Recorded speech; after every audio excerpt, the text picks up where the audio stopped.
Louis XVI, c'était un roi qui était fan de serrures. Et si tu vas visiter Versailles, mais tu vas voir, il y a des belles serrures, des clés magnifiques, majestueuses, travaillées et tout. Et on dit que à la Révolution, au moment où on allait lui trancher la tête, les heures avant, il entendait donc tout ce bruit. Encore une fois, je ne sais pas si c'est vrai, mais il entendait derrière la foule qui s'énervait. On allait lui trancher la tête. Et lui, ce qu'il faisait, il était en train d'affûter ses serrures. Et en fait, ce que ça veut dire, c'est que tous autant que nous sommes, et les psychologues, je pense, seront d'accord avec ça, tous autant que nous sommes, quand il y a quelque chose qui est extrêmement difficile à voir, à accepter, eh bien, on préfère littéralement détourner la tête et continuer comme si ça n'existait pas. Vous écoutez La Talenterie, votre meeting du vendredi. Bon vendredi, bienvenue à ce nouvel épisode du podcast de La Talenterie où on parle d'entrepreneuriat, d'innovation sociale et du monde du travail. Cette semaine, j'ai un autre épisode wow pour vous. Je ne sais pas si vous allez être d'accord avec moi, mais il me semble que ces dernières semaines, on a eu vraiment des perles. Puis, je ne sais pas si vous allez être d'accord avec moi, mais les commentaires que je reçois puis les écoutes le prouvent. Je pense vraiment qu'on est super chanceux de recevoir des invités de qualité à chaque semaine. C'est le cas, encore une fois, cette semaine, je reçois Sarah Lichat, qui est experte en transformation d'entreprise. Sarah, qui est la CEO de l'entreprise Seeds, qu'elle a elle-même démarrée. Cette fille-là, je l'ai rencontrée dans un événement de réseautage, comme c'est souvent le cas avec les invités que je reçois au podcast. C'est souvent des gens qui sont dans mon réseau ou que j'ai croisés dans des événements. Puis je me souviens, on était un petit groupe, puis tout le monde était suspendu aux lèvres de Sarah, puis je m'étais dit sur le coup, OK, cette fille-là, il faut absolument que je l'aide dans mon réseau. Faut que je lui reparle. Elle est tellement inspirante, puis je savais déjà que je l'inviterais au podcast bien avant qu'elle reçoive mon invitation et qu'elle le sache. Je suis super contente qu'elle ait accepté. Elle s'est même déplacée pour venir enregistrer en studio. Donc, Sarah, si tu réécoutes l'épisode, merci encore. Puis juste avant de vous la présenter, parce que j'ai hâte déjà que vous puissiez l'entendre, je suis certaine que vous allez retirer beaucoup de valeur de cet épisode-là. Je me permets de faire un petit rappel que si vous aimez le podcast, que vous en retirez justement de la valeur de votre côté, ben ce serait super gentil de nous aider en le partageant. Faites-le connaître, partagez-le sur les réseaux sociaux, à vos collègues quand il y a des thématiques qui s'y prêtent, puis aussi dans votre entourage, donc à votre famille, à vos amis. Par exemple, dans ce cas-ci, si vous connaissez des entrepreneurs qui ont une équipe maintenant de travail avec eux dans leur entreprise, je suis convaincue qu'ils vont retirer beaucoup de cet épisode-là et qu'ils vont l'apprécier. Donc, n'hésitez pas, partagez-le. Nous, c'est comme ça qu'on se fait connaître, qu'on fait grandir le podcast. Puis ça nous donne l'énergie ou le gaz, là, je dirais, de continuer à produire du contenu comme ça quand on voit que les écoutes sont là, que c'est apprécié puis que la communauté grandit. Là-dessus, je vous présente Sarah Lichat, qui est une Bold Business Transformation Expert, pour reprendre les termes exacts de son profil LinkedIn. Bonne écoute!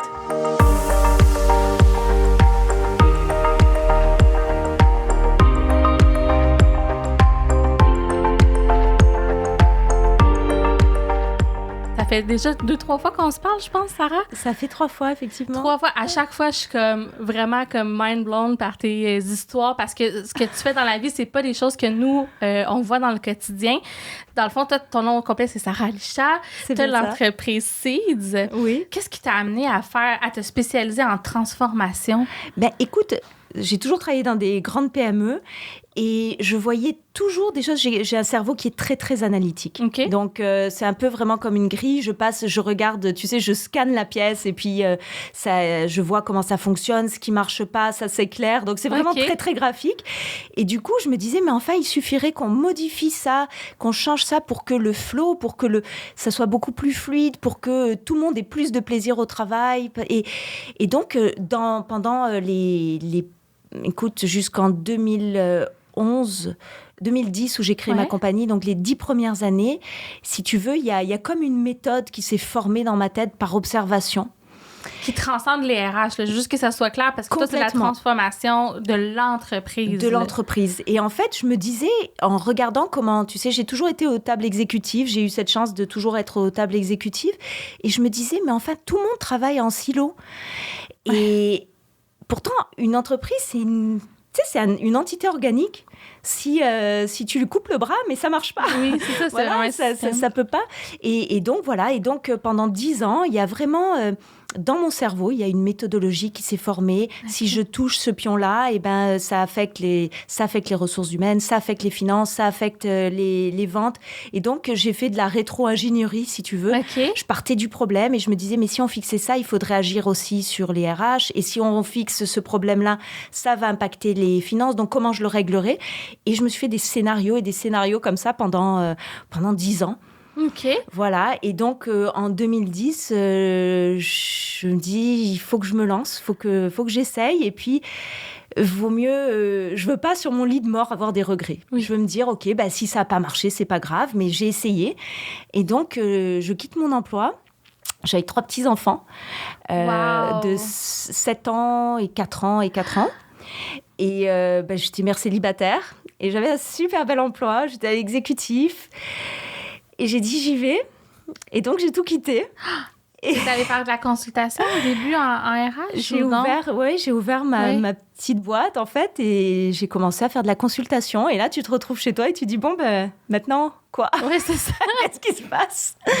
Et écoute, je pense que quand tu poses un peu les choses dans l'univers, ça a pris une semaine, quelqu'un m'a appelée. C'était pas du tout le genre de mandat que je faisais d'habitude. Mais je m'étais dit, je vais faire essentiellement du recrutement, de l'équité salariale, de la compensation, les choses que je savais faire vraiment parce que ça faisait 10 ans que j'en faisais. Et là, c'est quelqu'un qui m'appelle et qui me dit, mais écoute, moi, je vends des produits. C'est quelqu'un qui était dans les technologies de l'information. Et il me dit, je suis très timide et je suis pas bon avec le client pour pousser les portes, pour défoncer les portes. Je dis, ok, je prends. Et donc, j'ai bossé avec cette boîte qui était une petite compagnie qui avait racheté un outil et qui se retrouvait avec des petites boîtes à l'international. Okay.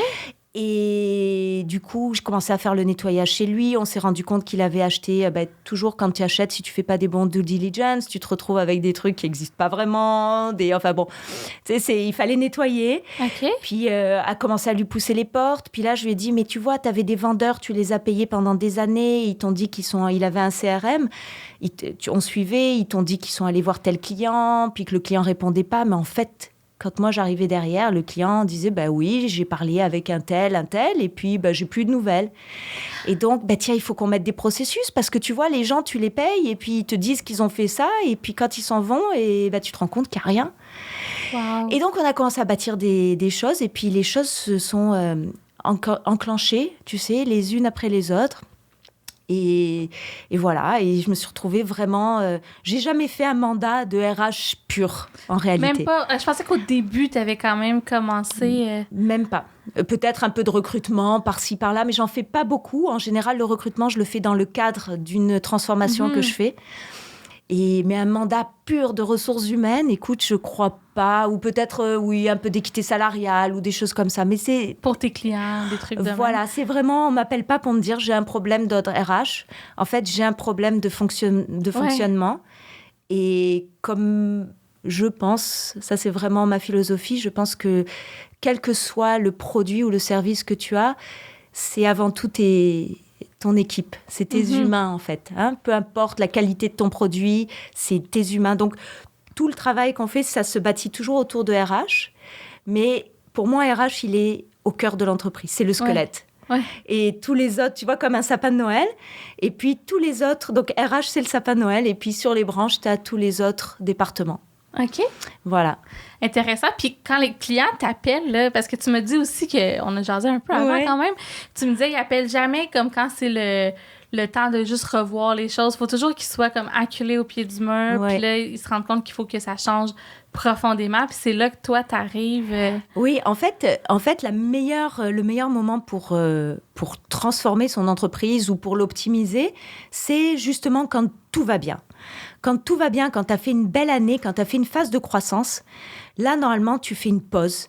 Et tu dis, OK, là, je viens... Un peu comme ta voiture que tu amènes au garage pour vérifier que tous les boulons sont bien ajustés, que tout va bien, qu'est-ce qu'on coupe, qu'est-ce qu'on refait, est-ce qu'on resserre ici ou pas. Et en fait, l'être humain, le cerveau de l'être humain, et on est tous comme ça, on se dit, ça marche bien, qu'est-ce qu'on va s'embêter ? Et donc, on laisse aller. Mais en réalité, après une phase de croissance, souvent, ce qui se passe, c'est que tes processus sont plus valables. Pourquoi ? Parce que tu as grandi. Okay, donc, ce qui était vrai au micro pourrait être vrai au macro, mais il faut l'ajuster. Et donc, les compagnies, elles grandissent comme ça. Et puis, de plus en plus, elles deviennent un peu comme des châteaux, mais sur des sables mouvants. OK. Et donc, moi, je rencontre les clients une fois, ou les prospects au départ. Et puis, ils adorent tout ce qu'on raconte. Et là, je crois qu'il se passe quelque chose. Ils se disent, mais si elle me le raconte, je dois être capable de le faire. Et puis, ils disparaissent. Tu leur dis, dans le fond, moi, si j'étais chez vous pour optimiser, je ferais ABC. Oui, exactement. Okay. J'aime bien discuter de ça. J'aime aussi voir si, dans l'œil de mon client, si ce dont je parle, ça lui parle, s'il s'identifie. Donc, en général, ils disparaissent. Et puis, mon cycle de vente, c'est 2 ans. Okay. C'est vraiment le cycle de vente au Québec. Sur l'international, c'est un peu plus long. Donc, 2 ans. Et puis là, ils reviennent. Et en général, ils reviennent et ils me disent « j'ai un petit problème mineur ». OK. Toujours. Il n'y en a jamais un qui me dit « OK, là, ça suffit, je ne suis plus capable ». En général, on me dit « j'ai un petit souci avec un manager qui n'est pas un gestionnaire qui n'est pas à la hauteur, mais il est bon en vente. Alors, je ne veux pas m'en débarrasser, mais il est rough avec les employés. Ou alors, j'ai besoin de recruter quelqu'un, mais je ne trouve pas la bonne personne. Ou alors, donc vraiment, tu vois, un petit problème ponctuel. Et là, on discute. Et puis là, on commence à rentrer. Je commence toujours par un assessment. Toujours. Un diagnostic. Mais de l'entreprise, là, pas juste des 360. RH. Ouais. OK. Donc, je regarde les outils, s'il y a un produit, le supply chain, donc la chaîne d'approvisionnement. Les finances, ça, c'est aussi souvent le département le plus chaotique. J'espère que je ne vais pas me faire taper dessus, mais c'est vraiment un département qui est toujours très problématique. On aurait l'impression que c'est super structuré, non, les finances. Pas du tout. Et puis, tu retrouves vraiment t'as des clichés, tu vois, c'est un peu des stéréotypes, mais tu le retrouves d'une entreprise à l'autre. Okay. Les problèmes, tu les retrouves d'une entreprise à l'autre. Et puis, et là, le client, quand il lit, mes diagnostics sont d'à peu près 70 ou 80 pages. Et c'est que du texte. Wow! C'est que du texte. Là, il n'y a pas... Mais quand ça parle de ton entreprise, je suis convaincue que tu lis. Ils adorent. Ouais, ils reviennent. Et puis, on débriefe vraiment pendant des heures. J'ai un client, c'était le papa et la maman qui avaient créé l'entreprise il y a plus de 40 ans et qui avaient essayé de la vendre, qui n'avaient pas réussi dans les termes qui leur convenaient. Et ils avaient décidé de donner ou de transmettre la compagnie au fils. Et ils ont lu, le jour où on a débriefé, ils avaient lu les 3. Et la maman me disait, mais c'est incroyable, je lis mon entreprise comme si je regardais un film. Parce que je connais tout le monde, mais étant moi-même impliquée, je ne peux pas avoir ce regard un peu distancé. Voilà. Et donc, en général, ils adorent cette phase-là. Ça permet, on regarde l'aspect psychologique, l'aspect technologique, et puis l'aspect dynamique. Parce que ce qu'on oublie toujours dans l'entreprise, ce sont les flux. OK, ça veut dire quoi ? Ça veut dire que si toi et moi, on peut être les meilleurs dans notre domaine, OK ? Mais si toi et moi, pour une raison X ou Y, nous n'arrivons pas à collaborer, nous n'arrivons pas à partir du cœur, je dirais, sans vouloir faire holistique ou quoi, nous n'arrivons pas à collaborer, à avoir du plaisir, exactement. Si nous n'arrivons pas à avoir du plaisir ou en tout cas à trouver une cohérence, je te garantis que rien ne fonctionnera. Donc, moi je conseille toujours, au lieu d'essayer de faire rentrer des ronds dans des carrés, c'est, OK, splittons. Si Sarah et Sarah sont pas capables de s'entendre, c'est pas grave. On n'est pas là pour réorganiser la vie sociale, on est là pour une mission. Et cette mission, c'est celle de l'entreprise. Alors, comment est-ce qu'on va faire ensemble pour que ça fonctionne ? Voilà. Puis là, fait que là, t'arrives, là, tu fais le diagnostic, puis ce que tu dis, c'est que ça commence toujours par un petit problème. Oui. Mais finalement, des fois, en détricotant, tu te rends compte que... Mais c'est toujours profond, hein? C'est toujours profond. En réalité, ce que j'aime beaucoup dans les entreprises avec lesquelles je travaille, ce sont donc essentiellement des petites ou grandes PME. Mais c'est qu'à la base, il y a un ou une entrepreneur ou un couple, plusieurs entrepreneurs qui se sont levés un matin et qui se sont dit, moi, j'ai une idée et je prends le risque et je me lance. Okay? Et ça, c'est l'étincelle dans la compagnie. Okay? C'est un peu l'âme de la compagnie. Alors ça, c'est très trippant. Et ces gens-là ne sont pas des gestionnaires, c'est pas nécessairement des gens, c'est souvent des gens qui n'ont pas fait énormément d'études d'ailleurs. Et donc, ils n'ont pas la connaissance théorique, ils ont une connaissance pratico-pratique. Ils essayent, ils se font mal, ils reculent, ils reviennent. Donc, ils sont très instinctifs. Sauf que quand ça grandit, là, à un moment, il faut structurer, il faut professionnaliser, entre guillemets, si je puis dire, pour pouvoir grandir, pour pouvoir avoir un modèle qui fonctionne de lui-même. Et ils n'ont pas la connaissance. Et c'est là où moi, je viens les aider. Voilà, donc c'est à peu près... C'est ça, fait que finalement, ça finit souvent par quelque chose de plus profond. Puis tu me disais qu'il y a des transformations, il fallait que tu tires sur le plaster. Parce que dans le fond, toi, tu fais le diagnostic, mais tu fais aussi la transformation avec les gens. Je fais la transformation. Donc après un diagnostic, tu as des modules. Ouais. Et on dit, je leur fais un calendrier. Je leur dis, OK, pour le supply chain, il va falloir ça. Pour la finance, OK. Puis souvent, ça vient se croiser parce que je te donne un exemple, une entreprise qui n'a pas de ERP système et qui fait de la production, ils travaillent à la main et ça affecte absolument tous les départements. Donc, il faut trouver une solution qui est globale, mais il faut pouvoir l'intégrer de manière humaine parce que tu ne peux pas changer tout, ce n'est pas possible. Alors, la transformation, je dois être honnête et je le dis toujours à mes clients avant qu'on s'engage. Une fois qu'ils ont regardé les modules, ils sont en général excités de commencer, mais je leur explique, on a une longue conversation dans laquelle je leur explique que ça va être pénible et douloureux. Et on a un time frame, un temps qui est limité. Parce que pour faire une transformation, tu peux faire des changements sur le temps, mais une transformation, tu l'as fait sur une période qui commence à un moment et qui se termine à un moment. Et grosso modo, même si chaque entreprise est différente, on parle de 6 à 8 mois. C'est très court, là. Quand on sait que des fois, des projets beaucoup plus simples, on les prépare en amont, un an, 2 ans, là. Exactement. Et j'explique au propriétaire ou à la propriétaire mais je vais lui tordre le bras, OK? Parce que si tu commences une transformation, il y a toute une communication qui vient avec et tu engages tous tes employés. Et ils sont excités. Pour la plupart, sont excités parce que souvent, ce sont des gens qui sont engagés dans ton entreprise et puis qui ont du mal au quotidien parce que les choses ne fonctionnent pas. Eux le voient. Hein? En haut, on le voit moins parce qu'on gère la totalité. Mais en bas, quand tu es sur le plancher, tu sens les difficultés, tu sens les récurrences, tu sens les processus que tu fais et tu refais sans cesse. Donc, je dis, cela, tu les engages. Et si tu ne vas pas jusqu'au bout, tu perds ta crédibilité.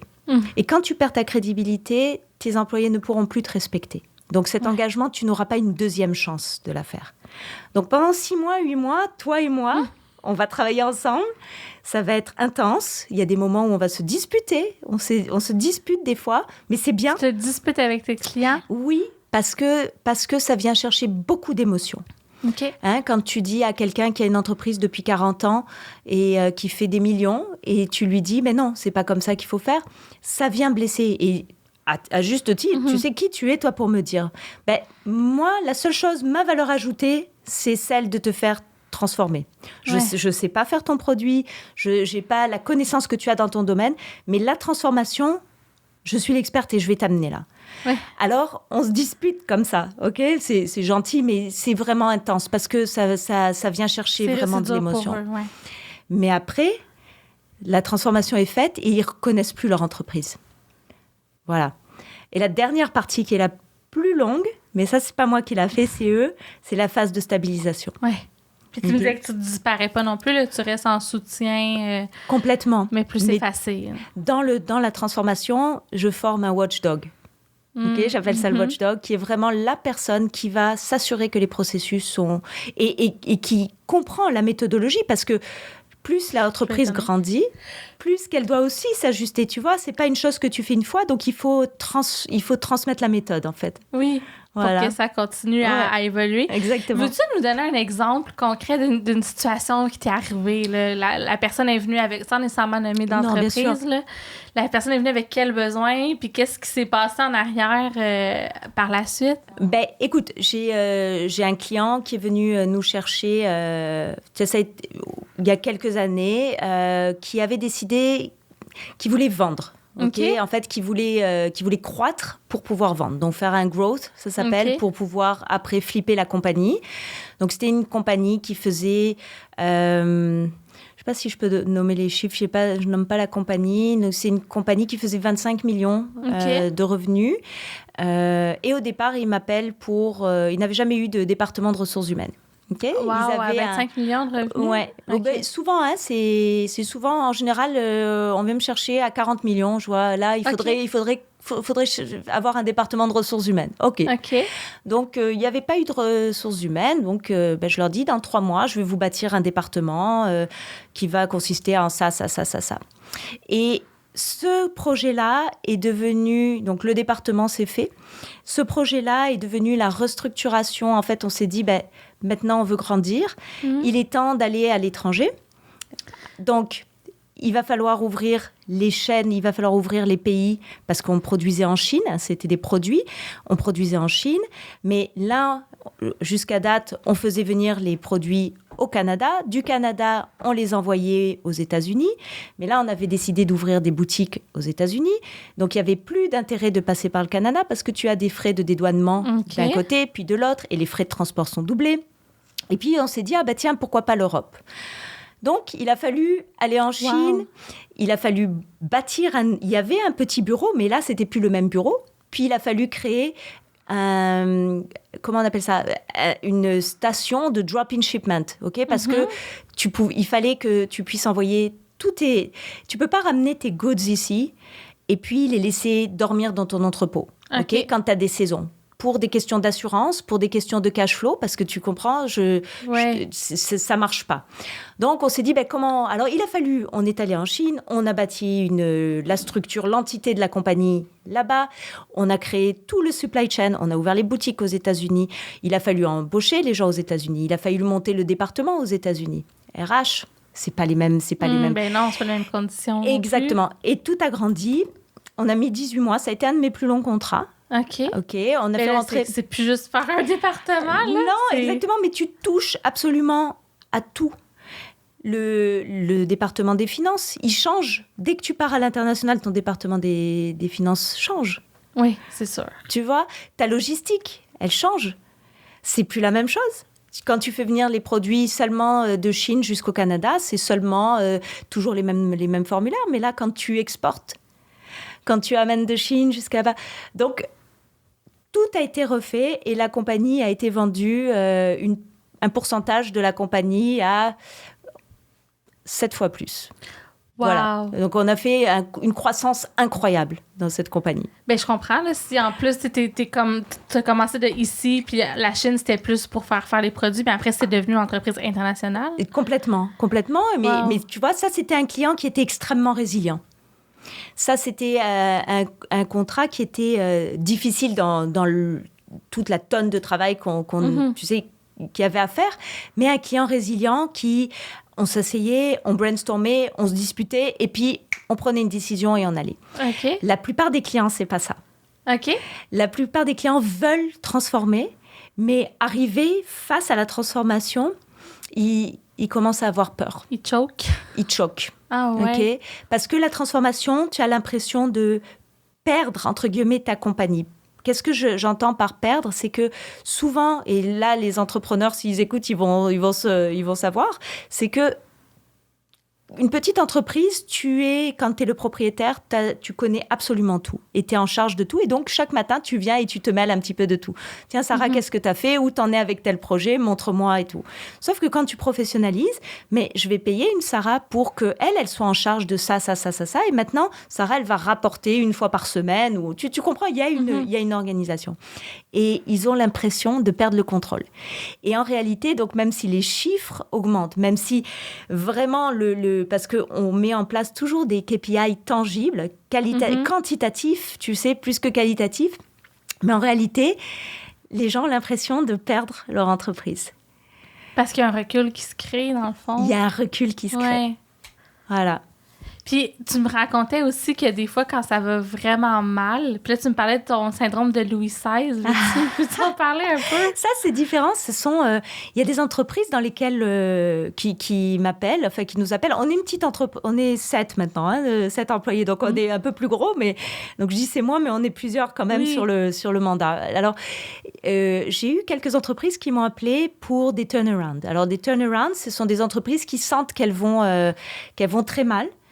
Et il faut rapidement les retourner, comme son nom l'indique, pour leur permettre pour éviter surtout pour éviter qu'elles fassent banqueroute. Ok. Alors j'ai des entreprises comme ça qui nous ont appelés, et là on fait l'assessment, et puis il y a des choses qui ne mentent pas. Ok, en général, tu vas avoir, par exemple, je sais pas, je dis des chiffres un peu au hasard, mais tu peux avoir 35 millions de revenus, et quand tu regardes les l'EBITDA, ils sont à $300 000 d'EBITDA. Donc ça veut dire l'EBITDA, c'est les revenus nets, avant impôt. Donc ça veut dire que sur 30 millions, il n'y a pratiquement pas de gain. Okay. Et là, tu te dis, il y a quelque chose qui ne marche pas, tu vois. Alors, il y a plein d'indicateurs. Alors ça, c'est en général des entreprises où tu vas voir directement dans l'entrepôt. Je t'en avais parlé, je t'ai dit l'entrepôt, c'est le coffre magique de l'entreprise. Mais parce qu'on va y revenir, je veux que tu l'expliques. Vas-y. Mais donc ça, c'est des clients qui nous ont appelés. Et puis, tu regardes et là, tu leur dis, j'ai fait le débriefing avec eux. Et puis, je lui dis, écoute, je vais être super honnête avec toi. Alors, quand tu as vu mon titre, c'est bold, et je l'ai mis exprès parce que je suis très, très bold, en fait. Je vais te dire ce qui est, pas pour te faire de la peine, ni pour te juger. Je suis pas là pour te juger, je t'apporte simplement les faits tels qu'ils sont. Donc, il faut être prêt à l'entendre. Et donc, je lui dis, écoute, je te donne 18 mois, tu fais faillite. Puis là, on parle d'une entreprise qui faisait pas loin de 40 millions de revenus. OK.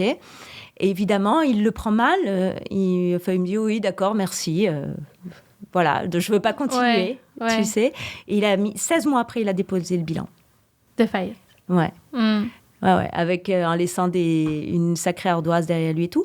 Mais encore une fois, c'est pas parce que je suis plus intelligente ou quoi, c'est parce que c'est mon métier. Et je connais les indicateurs qui font qu'une entreprise ne peut pas survivre. Tu vois, sauf si, il y a des entreprises qui sont financées par les gouvernements et tout, ça c'est autre chose. Moi, je travaille vraiment avec des entreprises privées, ce sont leurs fonds. Parfois, ils vont faire appel à des fonds spéciaux, la FTQ, ce genre de choses, mais en général, c'est leur argent. Donc, tu le vois tout de suite. Et ça, c'est ce que j'appelle le syndrome de Louis XVI. Ouais. Ok, alors c'est quoi ? C'est une légende, je ne sais pas si c'est vrai, j'ai fait plein de recherches, je n'ai jamais trouvé, donc je dis que c'est un mythe. Moi, j'ai le goût de dire que c'est vrai tellement que ça m'a marqué. Ça t'a marqué, mais bon voilà, alors je dis parce que je veux pas me faire taper dessus, mais c'est un mythe, ok, peut-être c'est une vraie histoire, s'il y a des historiens, nous le diront.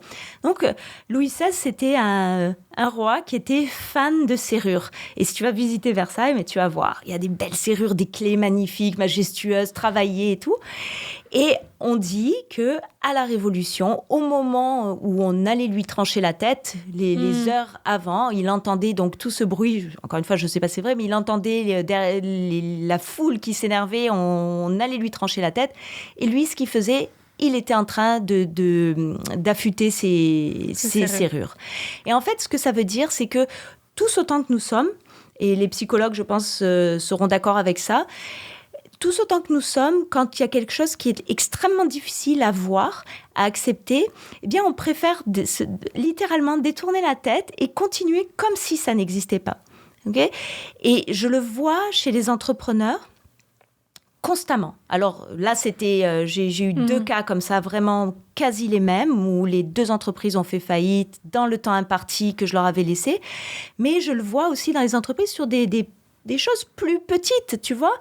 J'ai eu un client fantastique, assez grosse PME, et il avait le syndrome de Zorro. C'est moi qui appelais ça le syndrome de Zorro. Qu'est-ce ? Alors, le syndrome de Zorro, ce sont des présidents qui vont recruter des gens qui ont des problèmes. Alors, des problèmes pas physiques ou quoi, mais celui-là, il est un peu paresseux, mais il est sympathique. Ou celui-là, il connaît pas bien sa job, mais il te raconte tellement que sa maman est malade et tout. Il inspire la pitié. Et ils les prennent sous leurs ailes. Et il y a souvent, en fait, un rapport d'identification. eux-mêmes, quand ils étaient petits, ils avaient quelque chose comme ça. Donc, il se crée, il y a comme une attirance. Et ils vont protéger ces gens-là au dépit des meilleurs employés. Et j'ai vécu une situation incroyable où il avait recruté un recruteur qui était mais paresseux, tu peux même pas t'imaginer, c'était abominable. Et la personne aux ressources humaines travaillait, écoute, c'est elle qui fermait l'entreprise littéralement tous les soirs. Okay, ça faisait 7 ans qu'elle était dans l'entreprise. Tous les soirs, elle était là, elle venait... Elle avait grandi dans l'entreprise. C'est quand je suis arrivée, je l'ai mis à ce poste parce que ça l'intéressait. Elle avait les compétences, donc on l'a fait grandir là-dedans. Et à un moment, il faut se séparer parce qu'il y a trop de recrutement.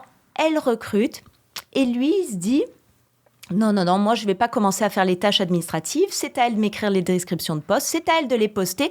C'est à elle de me... Donc lui, il voulait screener les CV, appeler les gens et c'est tout. Et ensuite, c'était à elle de faire l'offre.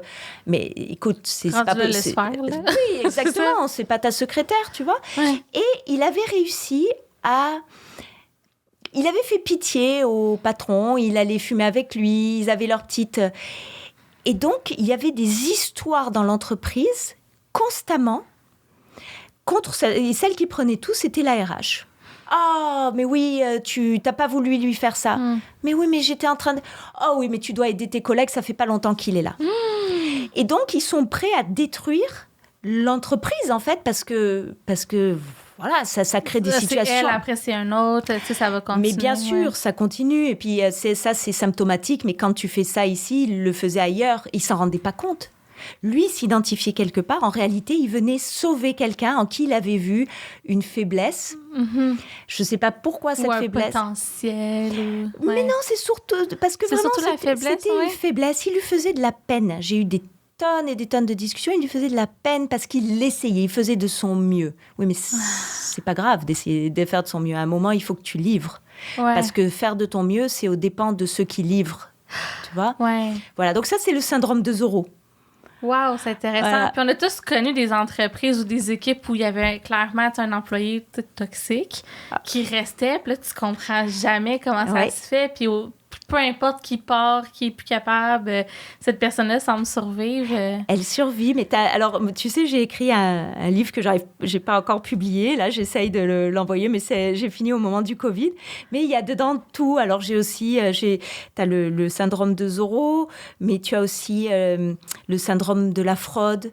T'as vraiment, il se découpe. Après, quand tu rentres dans une entreprise, tu découvres des stéréotypes. Puis nous faisons tous partie d'un stéréotype, ou même de plusieurs, parce que ça dépend du contexte dans lequel on est. Et tu reconnais, tu dis, alors, tu vois, parce qu'il est là et elle est ici, voici la combinaison, la dynamique dont je te parlais tout à l'heure. Voici ce qui risque de se passer si ces deux-là travaillent ensemble ou si le rapport d'autorité, il est dans ce sens plutôt que dans l'autre. C'est fou parce que c'est très émotif, mais toi, tu le regardes tellement d'un point de vue analytique, là. Oui. Oui. Moi, je trouve ça fascinant. Et en fait, c'est intéressant ce que tu dis parce que, tu vois, après, donc ça fait 21 ans que je fais des ressources humaines ou enfin, je travaille dans les entreprises et 12 ans que j'ai mon entreprise. Et je te dirais aujourd'hui, il y a très peu de chefs d'entreprise. Ils vont sauter en l'air quand ils vont entendre ça. Mais il y a très peu de chefs d'entreprise qui sont là pour faire de l'argent. En réalité, mais moi, ça, je peux le croire. C'est des émotions. Ouais. On est là et alors en plus des projets, alors celui-ci ou celle-là, elle a pas vraiment de famille, elle vient ici, tous ces gens c'est un peu sa famille, celui-là c'est un peu sa cour, celui-là c'est littéralement des jeux, des circonstances, des concours d'émotions. Ouais. Et donc dans les dernières années, on est encore en train de travailler là-dessus, il n'est pas finalisé, on a rajouté 2 volets. Dans nos transformations, on rajoute 2 choses. C'est comment est-ce qu'on va remplir l'horaire du président ou de la présidente. Okay. Parce qu'au fur et à mesure où tu lui enlèves ces tâches qui étaient d'ailleurs très inutiles. Là, j'ai un client avec 250 employés, des shifts, parce que c'est un domaine avec... Il fait encore la paye. Lui, il veut faire la paye. Je ne dis pas appuyer, envoyer la paye, la vérifier, l'envoyer. Non. il rentre le data.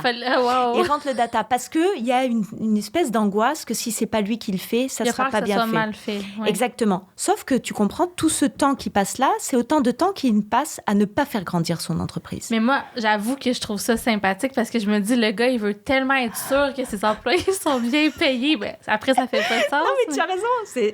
Mais ça veut dire que c'est à ce point-là, mais à quel point ils sont impliqués et ils aiment leur entreprise. Ça fait partie, c'est une extension d'eux-mêmes.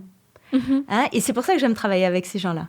Plus que des entreprises où il y a des boards, où tu sais, les trucs parapublics et tout. J'ai quelques clients comme ça, mais c'est moins le fun parce que les PME, ils vivent ça. C'est, comme je t'ai dit, c'est quelqu'un qui s'est levé un matin et qui a dit « je me lance ». Et si ça marche pas, je vais me prendre une claque, mais je l'aurais essayé. La personne a tout risqué, puis là, ça devient son bébé. Puis tu le sais, tu es une entrepreneur, toi aussi, donc tu comprends forcément. Exactement. Donc, c'est essentiellement émotif. Alors, c'est comment est-ce qu'on remplit leur calendrier au fur et à mesure où on leur enlève ça pour leur apprendre justement à utiliser leur temps dans le meilleur intérêt de l'entreprise, en fonction de la personnalité. J'ai un client, lui, il était extrêmement bon, il est sûrement d'ailleurs encore, mais extrêmement bon au développement d'affaires, mais il passait son temps à vérifier si Sarah, elle avait fait ça, si la communication avait fait telle ou telle chose. Ça servait à rien, parce que dès que la chose n'était pas faite comme il voulait, ça devenait un problème, puis ça devenait, tu sais, toute une histoire. Donc maintenant, il y a quelqu'un qui s'en occupe, quelqu'un en qui on a mis des buffers, on a mis vraiment des processus, tu vois, parce qu'on sait, et ça, ces discussions, on les a avec les présidents. Je sais que vous allez retourner, je sais que votre corps, il va trouver une façon de bypasser le processus pour y aller. Vous allez voir. OK? Et c'est instinctif. C'est pour ça que je te dis, la phase de stabilisation est la plus dure. On a des habitudes qui sont ancrées et on retourne à ce qui était. Alors, comment je te remplis ton horaire?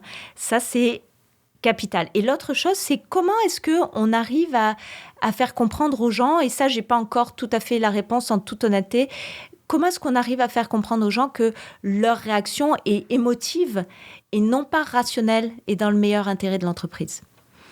Tu vois, on a travaillé avec chez 2 clients. On a fait rentrer, ils étaient d'accord pour tester, ça a été fantastique. On a fait rentrer un psychanalyste. OK. Et le psychanalyste était là, alors il a travaillé dans une entreprise où il y avait le père, la mère et l'enfant. Et le rôle du psychanalyste, donc moi, il me disait rien. Ok, évidemment, c'était confidentiel, mais nous savions en rentrant dans l'entreprise qu'il allait avoir des guerres intestines. Alors que c'est une famille qui s'adore, mais on rentre ici dans le conflit oedipien. Ouais, moi, je suis le père, tu vas prendre mon entreprise, donc en fait, tu me tues. Et tout ça, c'est dans l'inconscient, hein, y a pas... Mais du coup, ça crée constamment des problèmes. Donc, le psychanalyste travaillait à tour de rôle avec le père, la mère, l'enfant, sur ces données. Moi, je n'étais pas au courant. OK. Ils m'en parlaient s'ils avaient envie. Et nous, on pouvait, comme ça, travailler vraiment les processus. Exactement. Puis, wow! C'est fou à quel point ça peut aller creux. Puis c'est que les gens, j'imagine, à un moment donné, c'est ça, ça devient ton identité presque, tu sais, ton entreprise. Fait que c'est sûr que c'est super émotif. Mais oui. Puis tu parlais tantôt de l'entrepôt, que souvent, tout est dans l'entrepôt. Tu veux le raconter un peu? Peux-tu le dire? Bien sûr, avec plaisir. Il y a 2 sortes d'entreprises. Les entreprises à service, où c'est vraiment, je dirais, 100% humain. Bon, il y a un hybride, c'est le IT, parce qu'il y a un produit, mais il est intangible. Et puis, il y a les entreprises à produits, les manufactures. Ouais. Et là, on laisse toujours la dernière roue du carrosse, c'est l'entrepôt. Ok, c'est là-bas, on a de la main-d'œuvre relativement cheap. On s'en fiche un peu, ils sont là, ils empaquettent, ils envoient et tout. Mais en réalité, tout se passe dans l'entrepôt. Et quand tu commences le mapping par ton entrepôt, c'est comme si tu rentrais dans les entrailles de quelqu'un. Tu sais, quand Madame Irma, elle te lit le café, le marc de café, et puis elle te dit, voici à quoi tu ressembles en réalité. Mais c'est exactement ça. Parce que l'entrepôt est le reflet c'est par là que transite tout est bien. Et la manière dont est traité ton entrepôt, aussi bien les gens qui y sont, les systèmes informatiques, les processus, tu sais que tu as un snapshot de l'entreprise à grandeur.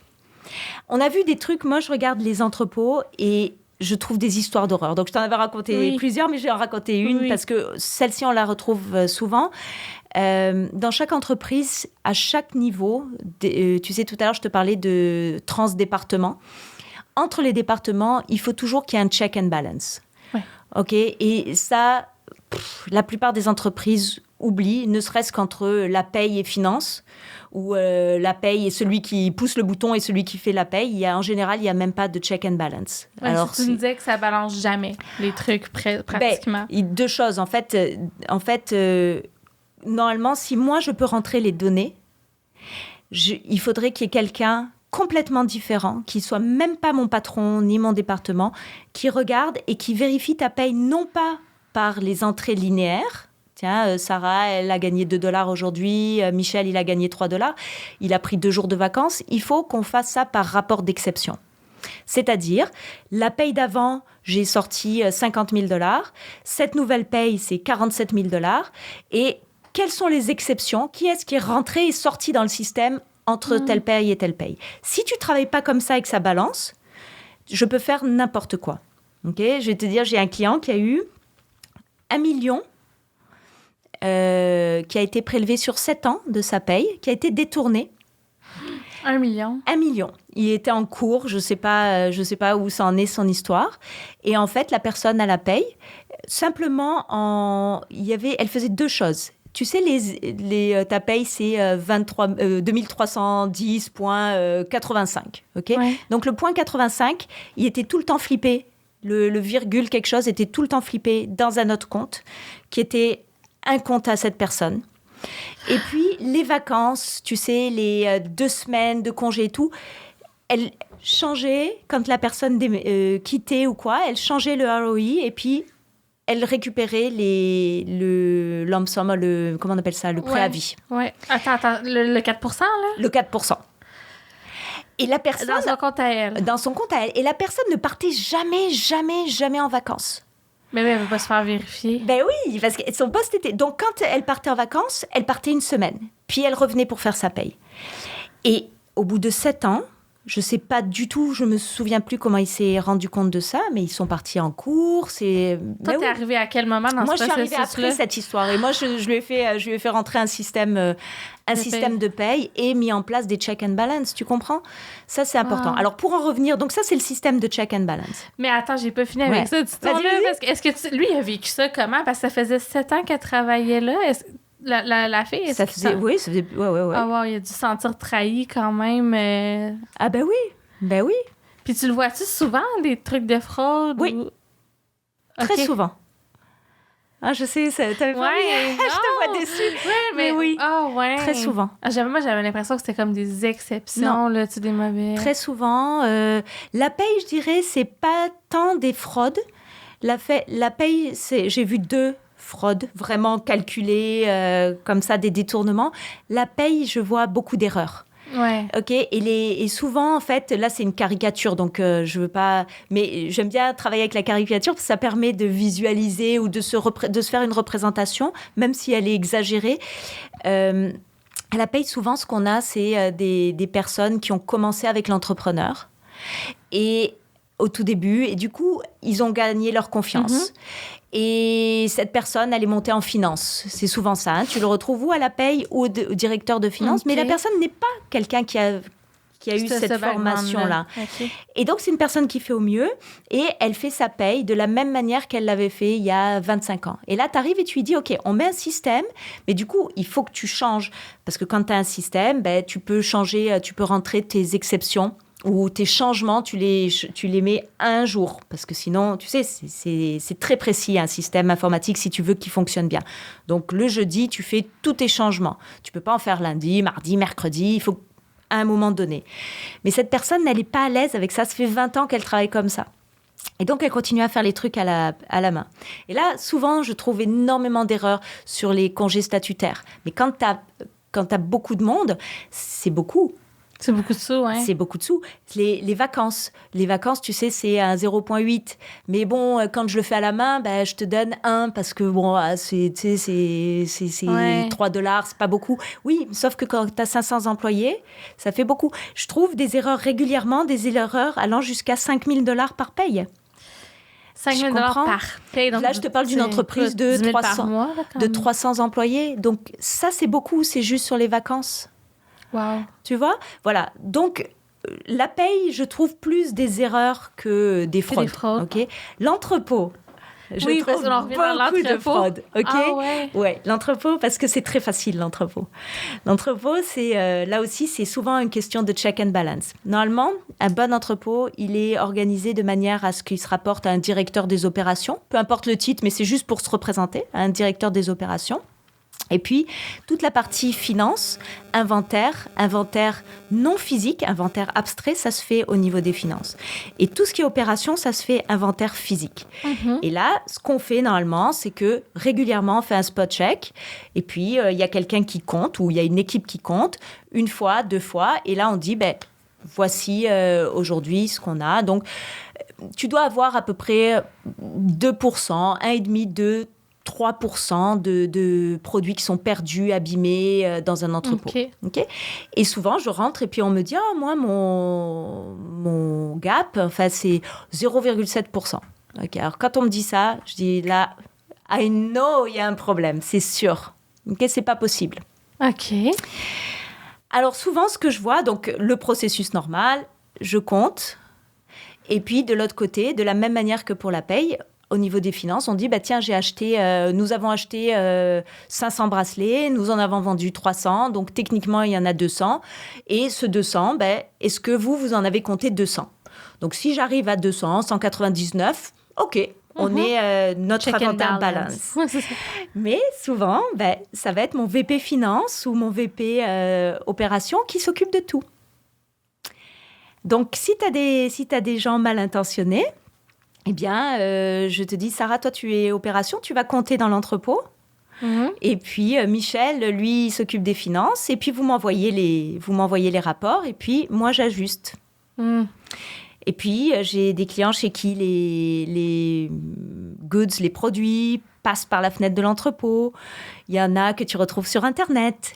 Il y a des produits qui sont... Ça va même, tu sais, la fraude va même... Chez un client, on a découvert la fraude qui commençait en Chine, assortie de l'usine. Ah ouais? Comment? Qu'est-ce qui s'est passé? Notre équipe en Chine, donc notre gestionnaire qui était en Chine, donc là-bas, tu envoies le produit et puis tu l'envoies à l'équipe, tu l'envoies à l'usine. Okay. Mais c'est l'équipe de Chine qui s'occupe de ça. OK? Et puis, les produits reviennent. Mm-hmm. Et puis, certains produits ne sont pas shippés, mais tu les retrouves sur Alibaba. Et là, la collection n'a pas encore commencé. Ah, wow! Tu vois? Donc, il y a vraiment constamment des fraudes. Et alors, une imagination débordante. Donc, l'entrepôt, c'est vous vraiment... êtes quasiment des enquêteurs rendus là. Mais tu sais que je travaille avec une équipe d'enquêteurs. C'est vrai? Absolument. J'en ai rencontré un récemment. Je ne savais même pas que ça existait. Ça existait? Ah oui. Ouais. Ah, oui. On va le recevoir au podcast d'ailleurs. Mais c'était pas le choix parce que tu peux pas tout voir puis être dans... Non. Et puis, c'est des techniques particulières. J'ai des clients dans la bouffe. Ouais. Tu as les matières premières qui disparaissent. Tu sais, tu te rends pas compte, toi, des peanuts, du sucre. Tu sais, comment tu vas voir que... Ouais. Mais ça disparaît. Mais là, on dirait, moi, je suis comme flabbergastée parce que, des fois, j'ai un petit peu une vision très tout le monde, il est gentil, puis il faut être fin. Mais c'est quoi la prévalence, j'ai envie de dire, de la fraude? Est-ce que dans la plupart des entreprises, il y a une situation de fraude qui va arriver ou... Une fois sur 4, une fois sur 10, t'es dans quel... Je te dirais que dans quasiment toutes les entreprises où il y a un produit, il y a au moins des grosses erreurs. Mmh. D'accord. Ouais, ça, on dirait que ça me vient moins me chercher, même si le résultat est le même. D'accord. Et puis, personnellement, toutes les entreprises où il y avait un produit, j'ai trouvé de la fraude. Ouais. Non. Même mon Dieu, tu peux avoir détruis mes rêves. Je suis désolée. Mais en fait, quand tu le sais, ça permet... Par exemple, je vois aussi beaucoup de fraude au niveau du recrutement. Okay. Alors, je vais vraiment péter la balloune de tout le monde. J'espère que personne va me détester mais oui, après. C'est ça, Caroline. Mais non, mais c'est important qu'on en entende parler. Alors, par exemple, dans les manufactures, il y a plusieurs shifts et tu travailles avec des agences. OK. Et là, moi, disons, mon équipe, j'ai besoin de 14 personnes. Ça, c'est mon équipe. Et je vais chercher... Ça, c'est pour que mon shift fonctionne. Pour que ma ligne de production fonctionne, disons qu'il me faut 15 personnes. OK. Ça, c'est mon core. Et en fait, ce que je fais, c'est que je vais chercher d'autres personnes. Je dis, j'en ai pas assez. Donc, je vais chercher d'autres personnes dans les agences. Et puis, je veux pas les recruter parce que je sais pas pendant combien de temps je vais en avoir besoin. Et puis, le delta, en fait, le markup, il est partagé entre la personne des opérations et l'agence. Tu comprends? Ça veut dire que je vais venir te chercher, au lieu de te prendre 3 employés, je vais t'en prendre 30 sur la semaine. Puis ça, c'est notre entente. Et puis, à la fin, on va se partager le markup parce qu'au lieu d'avoir fait juste 3 employés, moi, je t'ai permis d'en faire 30 par semaine. Puis ça... Fait que si t'en penses, ça veut dire que c'est pas une fois que t'as vu ça. Ça me déçoit. Mais ça veut dire qu'on peut... Non, il faut dire, ça permet... Tu vois... Mais c'est juste fâchant, tu sais, de dire comme... En tout cas, ça, c'est mon côté, c'est notre fleur bleue, je vais m'en remettre, là. Moi, je le vois pas comme ça. Au début, ça me fâchait beaucoup. En fait, je comprenais pas. Mais c'est ça, c'est comme c'est ton employeur. Pourquoi t'irais... En fait, maintenant, je me dis, il y a des... Ça permet, quand tu es alerte, quand tu en prends conscience, ça te permet de sélectionner tes meilleurs employés. Et ça veut dire que si tu en es conscient, tu vas t'entourer que de gens qui sont loyaux, parce que tu sais que ça existe. Et quand je te disais tout à l'heure, le syndrome de Louis XVI, les employeurs, ils le voient, ils le sentent, mais ils n'arrivent pas à mettre des mots dessus. Et quand ils nous appellent, en réalité, ils nous disent « Oui, j'ai un problème de recrutement », mais en fait, non, ils savent qu'il y a quelque chose qui ne marche pas. Ils voient que leurs chiffres, ça ne balance pas. Ils voient qu'il y a quelque chose. Pourquoi j'ai autant de overhead sur mes shifts? Ça ne peut pas marcher. Mais ils n'arrivent pas à nommer. Ils ne peuvent pas se dire c'est cette personne qui, ça fait 15 ans qu'elle travaille avec moi, qui est en train de me faire quelque chose. Donc, quand ils nous appellent, on l'aide à faire ce cheminement. Et après, tu vas chercher une personne qui est compétente, puis qui a envie de travailler. Et tu leur redonnes le pouvoir de changer. Et je me dis qu'il y a out there, il y a des gens, des bonnes personnes, et il y a beaucoup de bonnes personnes qui ont envie de travailler, qui sont loyales, qui sont sincères. Et tout simplement, on va leur donner cette chance-là. Tu vois, tu es obligé de le voir comme ça parce que sinon, c'est un peu glauque. Oui, oui. Mais t'as voulu que je te raconte les vilaines histoires. Tout à fait. Non, mais puis c'est important de le faire parce que, tu sais, souvent, quand on parle de transformation du monde du travail, on est beaucoup dans l'humain, dans ce qu'il faut que les entreprises changent. Tu sais, puis il y a ce discours-là qui est, des fois, même très difficile envers les entrepreneurs. Puis moi, la première, dans le podcast, je reçois plein de gens qui critiquent, proposent de nouveaux modèles. Mais après, il faut être capable aussi de regarder le point de vue, je dirais... opération ou tangible ou la réalité, si on veut aller vers des trucs comme ça. Tout à fait. Et je trouve que, en fait, quand j'ai monté ma boîte, je voulais que ce soit pas théorique, je voulais que ce soit pratique. Ouais. Tu vois, c'était le plus important pour moi parce que, en ayant toujours été à l'exécutif, j'ai fait des tonnes de meetings. Et puis on sort de là, on s'est congratulé, on s'est tapé sur le ventre, on s'est dit c'est bien ou c'est pas bien, et il se passe rien. Et je trouvais que c'était... Enfin, ma conception des gens qui sont en haut, ils n'ont pas de droits, ils ont des devoirs. Okay? Puis je le dis ça tout le temps à mes entrepreneurs, à mes clients. Je leur dis, vous êtes là. Oui, vous êtes là, vous allez faire plus d'argent. Oui, tout ça, et vous y avez droit. Moi, je n'ai pas de problème avec combien vous gagnez. Si vous partez 20 jours, 30 jours, 6 mois en vacances, ce n'est pas mon problème. Mais vous avez une responsabilité sociale. Tous les gens qui travaillent chez vous, c'est des familles qui dépendent de toi. Donc, chaque action que tu vas faire et qui nuit à l'entreprise, en fait, tu affectes les gens qui sont dessous. Et ça, c'est pas correct. Et à partir du moment où un entrepreneur, il se conçoit comme oui, je suis un leader, mais le rôle de leader, c'est d'avoir des responsabilités et des devoirs, pas juste des droits. Les droits, quand tu es là-haut, normalement, et ça, c'est vrai pour nos politiciens et tout, quand tu es là-haut, tu n'as pas de droits. Tu as juste des devoirs. C'est l'abnégation de soi. Et là, on retrouve vraiment un vrai leadership. Mais il faut pouvoir opérationnaliser tout ça. Parce que tant que ça reste théorique, alors tu es aussi bien d'être assis sur les bancs de l'université et au département de philosophie. Oui, c'est ça. Très bien. Ça implique de regarder les choses, j'imagine, difficiles, puis de mettre son ego de côté souvent. Là. J'imagine que tu as cette conversation-là régulièrement avec tout le temps. clients. Tu peux pas ça. Quand je travaille chez un client, je vais souvent... je finis par connaître sa maison, sa famille au complet, parce que souvent, c'est des meetings qu'on fait le soir. Tu sais, alors, ou le week-end. Allez, samedi, dimanche, on passe 2 jours, et puis casual, on mange et tout, mais ça permet de faire passer ce discours, parce que moi, je suis pas là pour t'attaquer, et moi, quand je m'en vais, c'est fini. Mais toi, si tu as envie de grandir de l'expérience, utilise mes compétences. Elles sont à toi pendant quelques mois, et puis, tu sais, après ça, vole petit oiseau, oui, c'est ça. Exactement. Puis, tu dirais quoi? Parce qu'il y a beaucoup de RH, il y a des entrepreneurs qui écoutent le podcast, je suis sûre qu'ils sont très à l'écoute en ce moment, mais il y a aussi beaucoup de gens en RH. Comment est-ce que les RH peuvent être un allié pour voir, tu sais, je dirais, s'il y a un moment où on était rendu à une transformation, ou tu sais, qu'il y a des problèmes qu'il faudrait adresser. T'aurais-tu, en tant qu'ancienne RH, des conseils à partager? Oui. Ah oui. RH doit être le squelette de l'entreprise. Et pour cela, ça nécessite de connaître absolument toutes les opérations. C'est-à-dire que moi, je vois l'entreprise dans un monde futur très proche, où la tête des RH, c'est la tête des opérations, ou vice-versa. Il n'y a plus de différence dans ce rôle-là. Tu ne peux pas recruter quelqu'un si tu ne sais pas exactement ce que cette personne fait. Quand je rentre dans des entreprises où je lui dis, tiens, j'ai besoin d'un manager en logistique, ou OK. Et il me poste manager en logistique. Mais tu sais ce que ça fait, cette personne? Est-ce que tu es capable de me dire les séquences que cette personne va faire? Non. Mais alors, qu'est-ce que tu vas juste interviewer la personne et elle est sympa?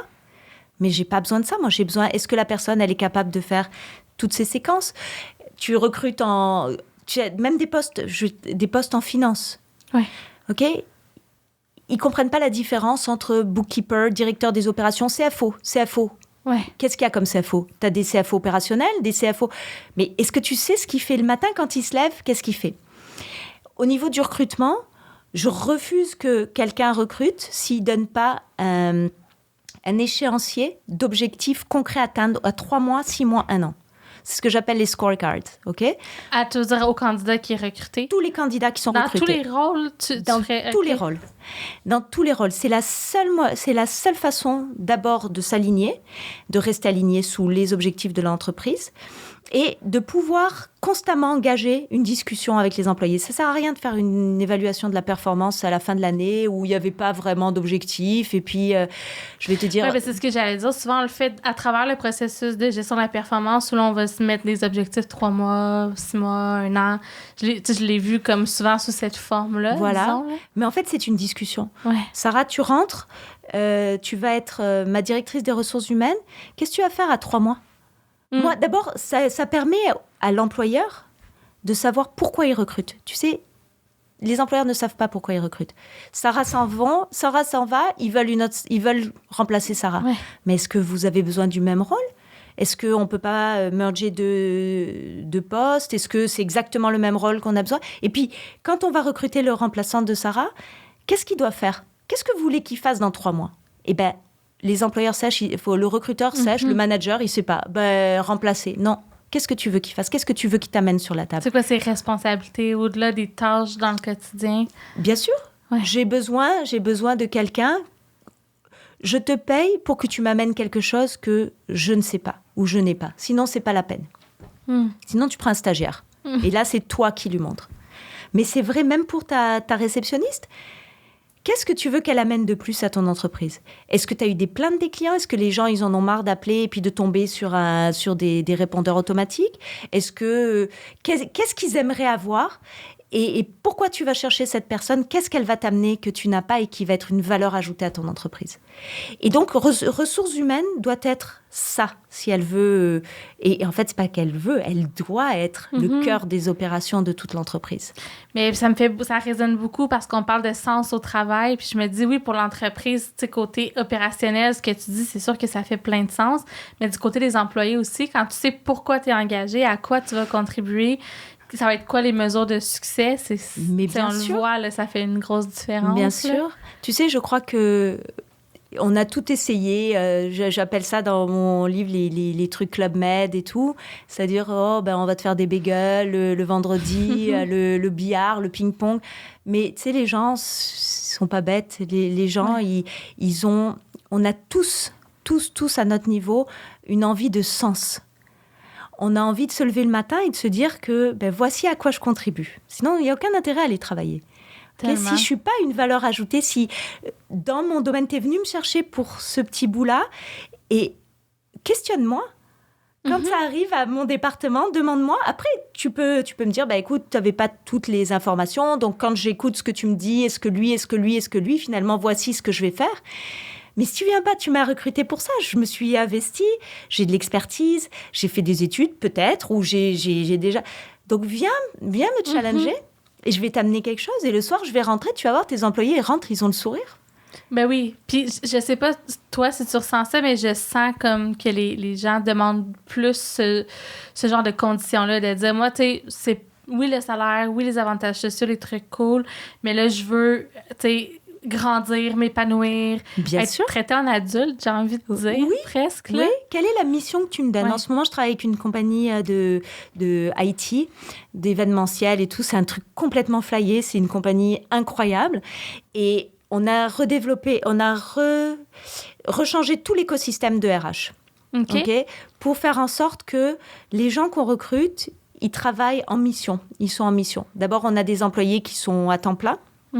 Et puis, on a aussi des gens qu'on appelle des nomades. Donc ça, c'est des gens qui veulent travailler. Ils vivent 6 mois de l'année au Mexique et puis ils veulent travailler 4 mois de l'année. On n'a aucun problème avec ça. On sait que 4 mois, ils travaillent avec nous, ils rentrent sur le payroll et puis il y en a qui sont pigistes. Donc, on a déjà, tu sais, vraiment des classes ou des catégories d'employés avec ce qu'ils sont capables d'amener et tout. Et à chaque fois qu'il y a une mission, on bâtit des équipes. On bâtit des équipes d'experts et puis on les lance sur la mission. Et donc, quand je viens de chercher, je te parle, tu sais, un peu comme les James Bond. Oui. Voici votre mission, vous allez devoir aller là, est-ce que ça vous intéresse? Et puis, oui, parce que tu vas livrer quelque chose, parce que tu fais partie d'une équipe. Et puis voilà, tous tes jours ne seront pas les mêmes. Quoi. Quand le projet est livré, on passe à autre chose. Tout à fait. Puis ça convient à un profil aussi de personnes qui drivent à ça, tu sais, des missions. Puis j'allais dire, tu me fais penser, j'ai fait un mandat il y a quand même un moment où c'était une entreprise de TI, justement, puis il était très reconnu pour le bonheur au travail, puis les goodies qu'il y avait, puis ben des affaires très, très cool. Puis là, ils l'ont pas marketé, évidemment, mais moi, quand je suis arrivée dans ce mandat-là, je m'attendais à voir ça. Mais tu vois, à l'interne, les employés, ils ne jivaient pas. Puis, tu sais, souvent, ils s'attendaient à quelque chose d'extraordinaire quand ils arrivaient dans l'entreprise. Puis là, en tout cas, il y avait 2 choses. C'est que, un, ils recrutaient pas les bons candidats parce qu'ils promettaient le bonheur au travail plutôt que de parler du mandat puis de la mission. Puis 2, les employés à l'interne étaient comme, mais tu sais, on n'est pas ici pour s'éclater, là. On est des experts, on est des adultes, on bâtit des produits. Fait qu'ils ont complètement changé leur discours d'employeur parce que les employés trouvaient que ça résonnait pas puis ça devenait frustrant, tu sais, pour eux. Mais oui, tu différencies. Enfin, moi, j'ai ma famille, et puis avec ma famille, j'ai certaines relations, et puis avec mes clients, j'ai d'autres relations, puis c'est pas la même chose, et c'est bien comme ça. Tu vois, c'est vrai pour tout le monde. Je n'attends pas que mon employeur, il m'amène au Club Med, c'est pas ça, mon chum, mais pas mon employeur. Ouais. Tout à fait. Mais écoute, c'était super passionnant. On va devoir clore la discussion parce que le Charles me fait signe que ça fait un bon moment qu'on jase déjà. Merci vraiment d'être venu aujourd'hui. Super. Sarah, vraiment, j'ai eu tellement de plaisir. Je suis vraiment contente. Mais tu reviendras aussi parce que là, tu vas publier un livre. Faut que j'arrive à le publier. Oui, c'est ça. On va te suivre sur les réseaux sociaux pour voir la sortie Srocan. Je vais mettre tous les liens vers ton profil LinkedIn, votre site web de chez Seeds. On salue aussi ton équipe, d'ailleurs, au passage. Ouais. Fait qu'on va inviter les gens à te suivre sur les réseaux sociaux. Je vais mettre tous les liens. Puis quand ton livre sortira, tu nous le présenteras aussi. Avec immense plaisir. Merci d'être venu au podcast. Merci. Bye bye.